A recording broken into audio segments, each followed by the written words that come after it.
नमस्कार, times now Bharat देख रहे हैं आप। आपके साथ मैं हूं श्वेता भट्टाचार्य। इस वक्त की बड़ी खबर से बुलेटिन की शुरुआत करते हैं।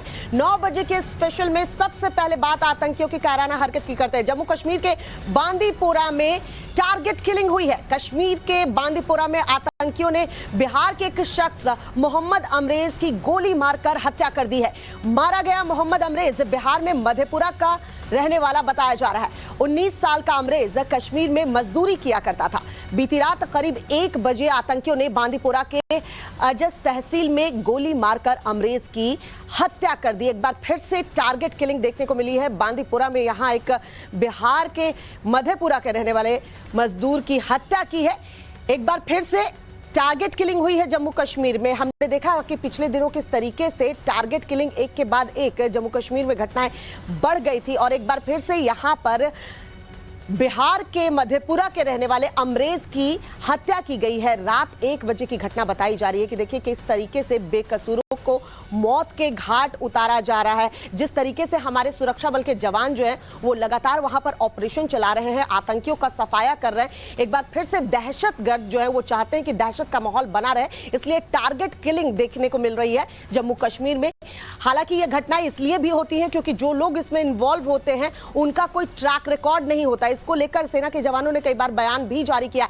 इस बार बिहार के मधेपुरा के रहने वाले अमरेज की हत्या की गई है। टारगेट किलिंग है ये और आतंकियों ने रात 1 बजे के बाद बताया जा रहा है इस घटना को अंजाम दिया है। बिहार का रहने वाला अमरेज टारगेट किलिंग का शिकार हुआ है।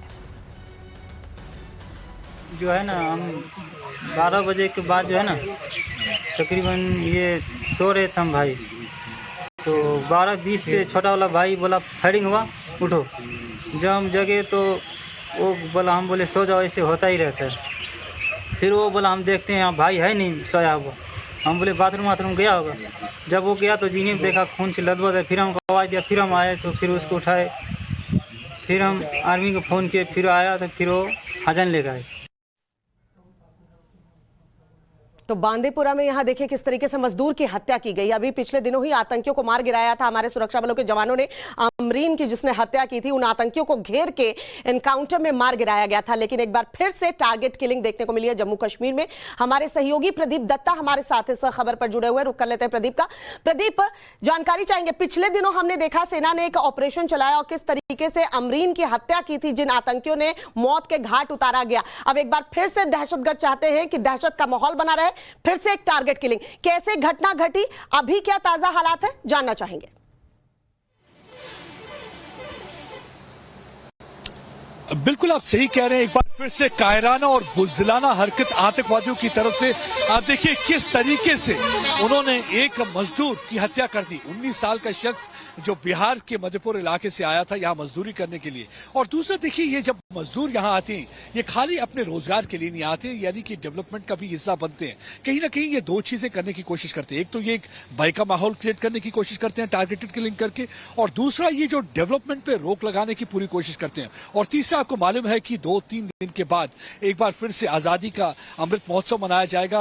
15 अगस्त आ रहा है। आजादी के जश्न में पूरा रंग पूरा जो भारत में है रंगा जाएगा। और आपने देखा होगा पिछले कुछ दिनों से लगातार तिरंगे के रंग में रंगा हुआ जम्मू कश्मीर नजर आ रहा है, क्योंकि पाकिस्तान को लग रहा था शायद अनुच्छेद 370 हटने के बाद यहां कोई भी तिरंगा उठाने वाला नहीं होगा। लेकिन कश्मीरियों ने एक बहुत करारा तमाचा पाकिस्तान के मुंह पे दिया है।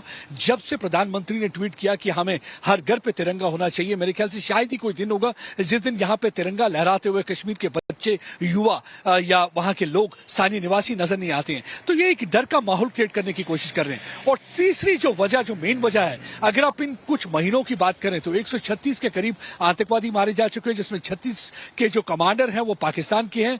पाकिस्तान में भी और पाकिस्तान के आतंकवादियों में भी काफी बौखलाहट है इन सब वजह की। इनकी वजह से इन्हें मालूम है कि हम फौज का मुकाबला नहीं कर सकते, जम्मू कश्मीर पुलिस का मुकाबला नहीं कर सकते। जो भी कोई ऐसा करने की कोशिश करेगा तो वो जहन्नुम में पहुंचा दिया जाएगा। उसी तरह जिस तरीके से लतीफ रातर को 48 घंटे पहले पहुंचाया गया, जो अमरीन भट्ट और राहुल भट्ट को मारने वाले थे, किस तरीके से उनको मार दिया गया। यही एक वजह उनको लगती है कि राजौरी में भी 2 आतंकी जो है वो ढेर किए गए। उरी पार्ट 2 करना चाह रहे थे प्रदीप, लेकिन उन्हें भी हमें हमारे जो सेना के जवान है उन्होंने ढेर किया। लेकिन प्रदीप, समझना ये चाहेंगे जो इस तरह की टारगेट किलिंग करते हैं, जो इसमें इन्वॉल्व रहते हैं आतंकी, उनकी धरपकड़ कितनी मुश्किल आती है, क्योंकि इनका कोई ट्रैक रिकॉर्ड नहीं होता। सेना के जवानों की तरफ से जब बयान सेना की तरफ से जारी किया गया, यही कहा गया है कि इनका ट्रैक रिकॉर्ड नहीं होने की वजह से इन्हें पकड़ना थोड़ा मुश्किल उसमें आता है।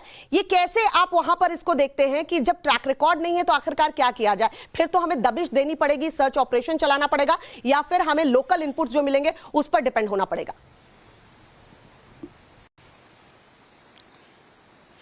बिल्कुल आपने सही कहा, इन्हें पार्ट टाइम टेररिस्ट कहा जाता है, हाइब्रिड टेररिस्ट कहा जाता है। और क्योंकि इस समय अगर हम आतंकवाद देखेंगे कश्मीर में तो इसे फेसलेस टेरर कहा जाएगा।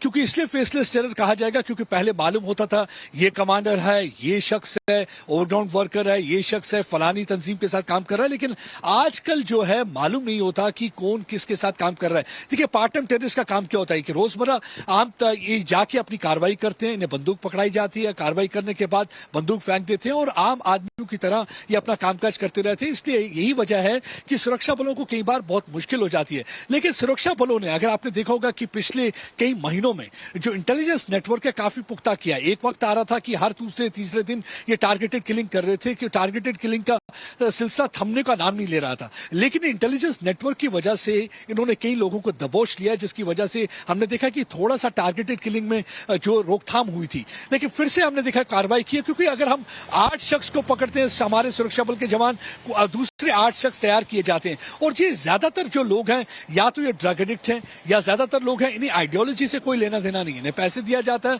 आप काम कर दीजिए। जैसे सुपारी किलर्स हुआ करते थे, हमने देखा है कि गैंग वॉर देखी है, सुपारी किलिंग देखी है, क्राइम रिलेटेड केसेस में भी देखा है।